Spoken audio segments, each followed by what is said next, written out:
हरे कृष्ण रिभगम जय निताई टोन बेशी पतला टोन जय निताई हरे कृष्ण।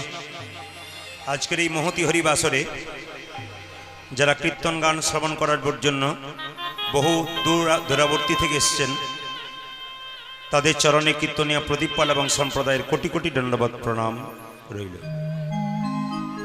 हरे कृष्ण। आज के रथयात्रा उपलक्षे गतकाल থেকে কীর্তন शुरू হয়েছে। आज के कीर्तনের शेष মনে হয় বিকাল বেলা আবার কবি গান আছে আবার রাত্রে আছে। ও আবার কাল সকালে কীর্তন আছে কোন কীর্তনিয়া আসুন। এই গয়েশপুর গ্রাম মাটিটা খুব ভালো যেখানে বহু ভক্তের আগমন। আপনারা যারা রৌদ্রে দাঁড়িয়ে আছেন তাদের জন্য আমার বড় কষ্ট লাগছে, কিন্তু কষ্ট না করলে কৃষ্ণ পাওয়া যায় না। জোরে একবার বলুন রাধা রানী কি না। যে পরিমাণ ভক্ত হয়েছে আমি একটু জোরে আশা করছিলাম রাধা রানী কি, জগন্নাথ দেব কি। যারা পেছনে আছে তারা ভাবছে বাঁচলাম না, জয় সবাইকে দিতে হবে। জোরে বলুন রাধা রানী কি, শ্যাম সুন্দর কি, জগন্নাথ দেব কি, বলদেব কি, সুভদ্রা কি। গরম লাগছে কি? আমি পরীক্ষা করে দেখলাম যে আপনারা কত ডুবে গেছেন। আমি কি বলছি ওইদিকে নজর নেই, সবাই জয় দিয়ে যাচ্ছেন, তার মানে বুঝলাম আপনারা একেবারে ডুবে গেছেন। একবার জোরে বলি রাধা রানী কি, শ্যাম সুন্দর কি, मदन मोहन की, हरिबासर की, साधु गुरु वैष्णव की। आज के महाप्रभु जिन्हें कलिजुगेर भगवान नवद्वीपेर पथ दिए चले जाच्छेन कालिया दमनेर कथा भाबते भाबते एकटु आपनादेर छोट्ट करे बोलबो। आज থেকে 5 বছর আগে आज থেকে 5000 বছর আগে কৃষ্ণ কালিয়া দমন করেছিলেন। এটা ভারতবর্ষের ঐতিহাসিকরা বলছেন, কিন্তু বিদেশিরা বলছে 3500 বছর আগে করেছে। ভালো করে শুনবেন, তাহলে 5000 আর 3500 তার মাঝখানে যেটাকে ধরা হয় এতদিন আগে মহাপ্রভু বা ভগবান শ্রীকৃষ্ণ লীলা করেছেন। কৃষ্ণ এখনো কদম্ব বৃক্ষটা বৃন্দাবনে বেঁচে আছে কেন? প্রশ্ন জাগে সবার। এই কদম্ব বৃক্ষটা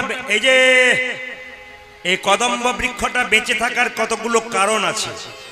প্রথম কারণ হচ্ছে ভগবান শ্রীকৃষ্ণ কদম্ব বৃক্ষের উপরে চেপে কালিদহের জলে ঝাঁপ দিয়ে কালিয়নাগকে দমন করেছিলেন বলে পরশমণির পরশ পেয়ে এখনো কদম্ব বৃক্ষটা বেঁচে আছে।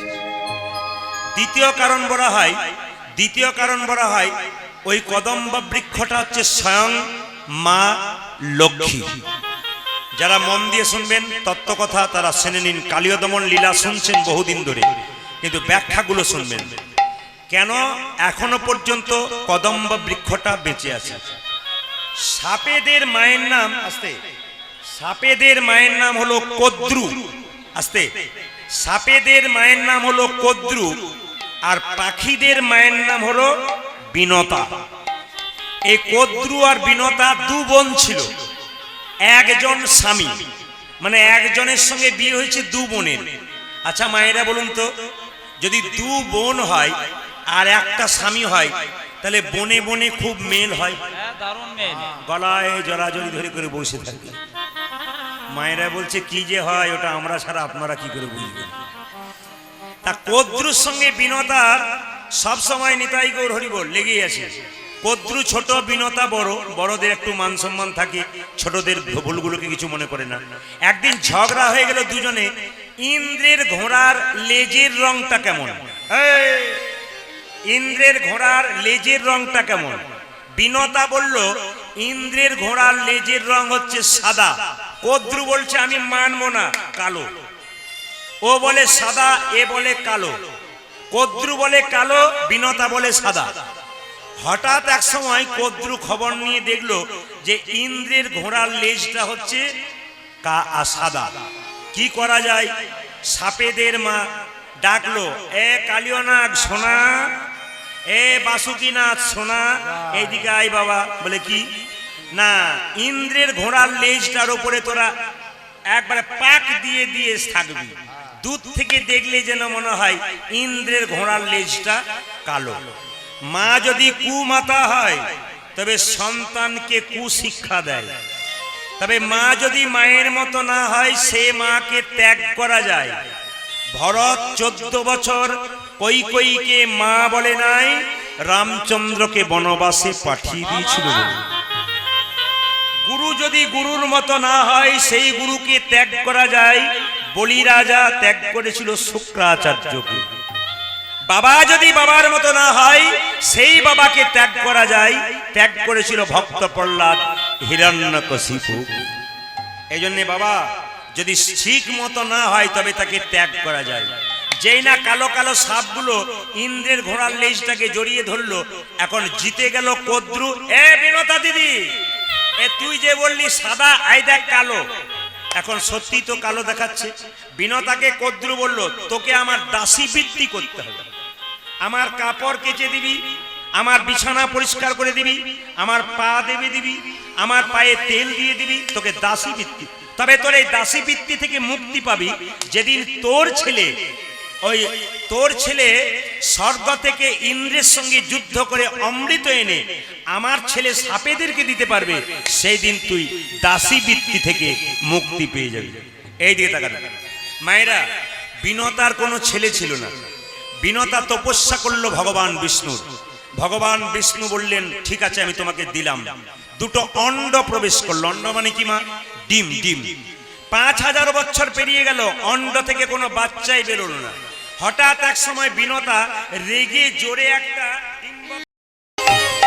আর যেই না আছাড় মেরেছে, অমনি ডিম্বর ভেতর থেকে কে যেন বলে উঠলো, মা গো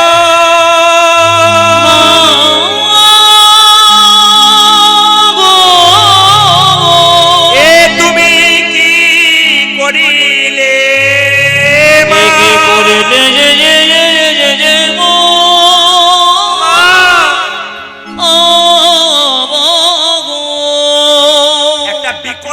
ছেলে বের হলো। মা তুমি আর কিছুদিন ধৈর্য ধরতে পারলে না? আমি পূর্ণতা প্রকাশ পেলাম না। আমার নাম হলো অরুণ, সূর্যদেবের রথের সারথি। তবে মা তোমাকে একটা নির্দেশ দিয়ে যায়, অসময়ে আমায় ভেঙে দিলে বলে আমি সম্পূর্ণতা পেলাম না।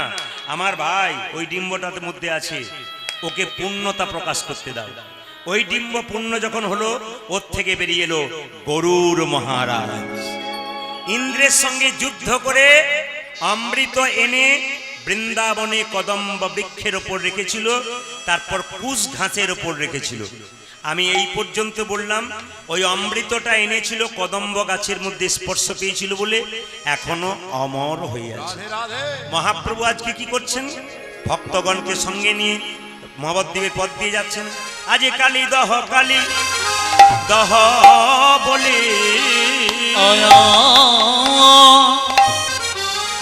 কালী দহ কালী দহ বলে, কালী দহ দহ বলে, কালী দহ কালী দহ বলে।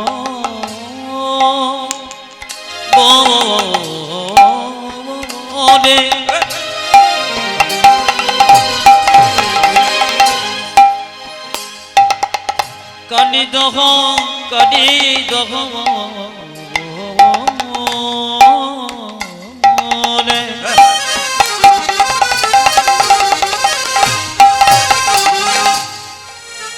কালী দহ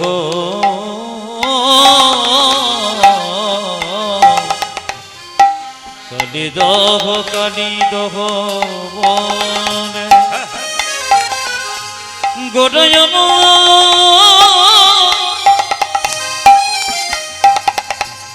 কালী দহ কালী দহ বলে,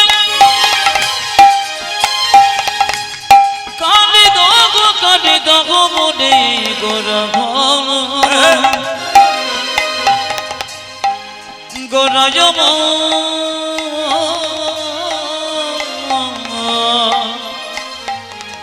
কালী দহ কালী দহ বলে আজ কালী দহ বলে গোরা ঘন ডাকি ডাকি রে কালি দেখো কালি দেখো আজ কালি দেখো কালি দেখো বলে আমার গোরা ঘন ডাকে মাল সাটি মান সাকি মাল সাটি আমার মানুষ ঠিকই মানুষ মারি গোরা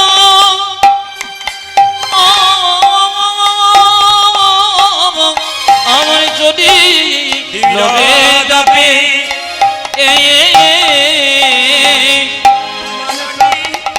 মানুষটি মাটি গোরা যদি লবে ডাবে চলে যাই চলে যাই আবার চলে যায় চলে যায় চলে যাই ও চলে যাই যা চলে যায় চলে ও যে মাল সাটি মারাই চলে যাই চলে যাই আবার মানে সত্যি মাটি গোড়া চলে যায় চলে ও যে মাল সাটি মারি গোড়া চলে যাই চলে ও যা যাই মানি সাকি মানি ও গোড়া যে কালী দহ আজ মানে সত্যি গোড়া নয় কালী দহ আমার মানে সত্যি গোড়া নয় আমার মানে সত্যি গোড়া নয় আমার মানে সত্যি গোড়া নয় আমার মানে সত্যি গোড়া নয় চলে যায় চলে যায় মাইরা ভক্তমণ্ডলীর কাছে বিশেষ নিবেদন রইল আমাদের ভেতরে কিছু কালীয় নাগ আছে কি বলুন তো কাম ক্রোধ লোভ মহামদম আশ্চর্য এগুলোকে ভালো করতে গেলে রামকৃষ্ণদেবের কিছু বাণী আছে তিনি বলেছেন তোমার বাড়ি যদি কেউ যায় দুটো মিষ্টি জল দিতে পারো না পারো দুটো মিষ্টি কথা অন্তত বলবার চেষ্টা করো মিষ্টি দিতে পারো সবসময় সম্ভব নয় কিন্তু দুটো মিষ্টি কথা যদি বলতে পারে তবে তার ভেতরে প্রেম ভালোবাসা জন্মাতে পারে এই জন্য বাবা এসেছি এখন বলা যায় না যাব কখন এই যে কীর্তন শুনতে এসছেন গ্যারান্টি আছে আপনি বাড়ি ফিরে যাবেন বলা তো যায় না রাস্তাতেই নিতাই গৌর হরিবল হয়ে যেতে পারে রাত্রিবেলায় শোবেন সকালবেলায় চোখ খুলবেন আপনার সকাল হবে আর চোখ না খুললে আপনার জীবনে পরকাল হবে ট্রেন আসবার সময় সিগন্যাল দেয় আমরা জানতে পারি ট্রেন আসে মৃত্যু আসবার সময় কোনো সিগন্যাল দেয় না যে কোনো মানুষকে যে কোনো সময় যেতে পারে এই জন্য বলা যায় না কে কখন চলে যাবে যাবার আগে কিছু ভালো কাজ করে যাও যেন ভবসাগরের পথটা নিতাই গৌর হরিবল বলে হরি বল হরি বল এই জন্যে আপনাদেরকে একটু ছোট্ট কথা বলে রাখি ভালো অভ্যাস করবেন এদিকে জীবনে ভালো অভ্যাস করবেন যদি ভালো অভ্যাস করেন জীবনটা সুন্দর হবে আর যদি খারাপ অভ্যাস করেন তাহলে জীবনটা খারাপ হবে যেমন একটা প্রমাণ দিয়ে দিই চলতে চলতে চলা এই যে চলতে চলতে চলা বলতে বলতে বলা আর গাইতে গাইতে জোরে বলুন গলা এই যে আমরা কীর্তন গান গাই অনেকে বলে আপনাদের গলা ধরে না কেন এই যে গাইতে গাইতে গলা চলতে চলতে চলা বলতে বলতে বলা যেমন কেউ যদি সারাদিন হরিকে স্মরণ করে আর সংসারের কাজ করে রাত্রিবেলায় ঘুমাবার সময় দেখবেন ও হরিনামই করছে আর যে মেয়েটা সকাল থেকে সন্ধে পর্যন্ত পাড়ায় পাড়ায় ঝগড়া করে বেড়ায় ও দেখবেন ঘুমের ঘোরেও ঝগড়া করে বেড়াচ্ছে আবার দেখবেন এই যে ইউটিউব যারা করছে উঠা বসা করবেন একবারে এই দিকে তাকান সবাই লক্ষ্য করুন এইদিকে আবার দেখবেন যে ফুটবল খেলে বেলায় সারাদিন তার কাছে একবার শুয়ে দেখবেন কি হয় দেখবেন রাত্রিবেলায় গোল বলে এমন মারবে বুকে সকালবেলায় ছবি করে দেখবেন 3টে পাঁজর ভেঙে বসে আছে তাহলে যার যেমন অভ্যাস তার তেমন হয়ে যাবে এইদিকে তাকান আজকে ছোট্ট প্রমাণ দিয়ে দেব মহাপ্রভু এলেন কলির জীবের দ্বারে 3টি ইচ্ছা পূর্ণ করার জন্য প্রথম ইচ্ছা কি আমি আপনাদের বলে দিই কলির অধম জীবকে হরিনাম দেওয়া দ্বিতীয় ইচ্ছা কি মায়ের মনোবাসনা পূর্ণ করা আর তৃতীয় ইচ্ছা কি রাধা রানীর প্রেম ঋণ শোধ করা বাবা যদি এই ব্যাখ্যাগুলো আমি করতে থাকি আজকে কীর্তনটা এখানে শেষ হয়ে যাবে কিন্তু একবারে সংক্ষেপে ছোট ছোট করে বলবো প্রথম ইচ্ছা কি না আমাদের কলির জীবের অন্ধকার দূর করা, মনের বাসনা ভগবানের প্রতি দেওয়া, এইটা হচ্ছে একমাত্র ইচ্ছা। তাই মহাপ্রভু কি বললেন, দাদা নিতাই চাঁদকে বললেন, তুমি যাও জীবের দ্বারে হরিনাম দাও। নিতাই চাঁদ কি বললেন, এক কাজ করো, বলে কি, তোমরা হরি বল বলো, পথিক রে, যাকে দেখছে তাকে বলছো, ও পথিক রে, ও তোর ভাবে না কিছে আছে, হরি বলে বলে বাহু তুলে আইনেতে এনেছে। পথিরে ও তোর ভাবে না কিসে আছে, হরি বল বলে বাহু তুলে আজ নেচে নেচে। কাল সকাল থেকে ঘুম থেকে উঠে একজন একজনকে দেখলে জয় নিতাই বলবেন। কি বলবেন জোরে বলুন। অনেকে ভাবছে ফোন করে বলবো, বলবো কি না বলবো, জোরে বলুন কি বলবেন, জয় নিতাই জোরে বলুন। হ্যাঁ, একজন মুসলিমকে দেখলে আসসালামু আলাইকুম, ওয়ালাইকুম সালাম বলে, আপনি জয় নিতাই বলতে পারবেন না? জোরে বলুন, কাল সকাল থেকে কি বলবেন, একটু জোরে বলুন। দু চারজন বলছে মাথা খারাপ, তুমি বললেই তো, আর আমি বললেই তো। জোরে বলুন একটু, কি বলবেন? কাল থেকে বলুন আর না বলুন, আজ তো বলে দিলাম, তারপর যা হবে হবে। নিতাই চাঁদ বলছে, দাঁড়িয়ে দাঁড়িয়ে ভাবছো কি, পথিক রে ও তোর ভাবে না কিসের আছে, হরি বলে বলে বাহু তুলে আইনেছে এনেছে। ও পথিক রে ও তোর ভাবি না কি ছেড়ে আছে, হরি বলে বলে বাবু তুলে আই নেচে নেচে। পথিক রে, এই জোর করে হরিনাম দিয়ে তোমার বুকে লাথি মারবো। নিতাই চাঁদ বলছে, একটা বাচ্চা ছেলে যদি বাবার বুকে লাথি মারে, বাবা কি ঘুরিয়ে মারতে পারে? শিশু পুত্র মারলে লাথি, দোষ কি রে হয় পিতার কাছে। আজ শিশু পুত্র মারিলে নাথি, দোষ কে রে হয় পিতার কাছে। শিশু পুত্র মারিলে লাথি, দোষ কি রে হয় পিতার কাছে। আজ শিশু পুত্র মারিলে নাকি, দোষের রে বেতার লাগে। পথিক রে ও তোর ভাবনা কিসের আছে, হরি বলে বলে বাহু তুলে আইনেছে। পথিরে ও তোর ভাবে না কি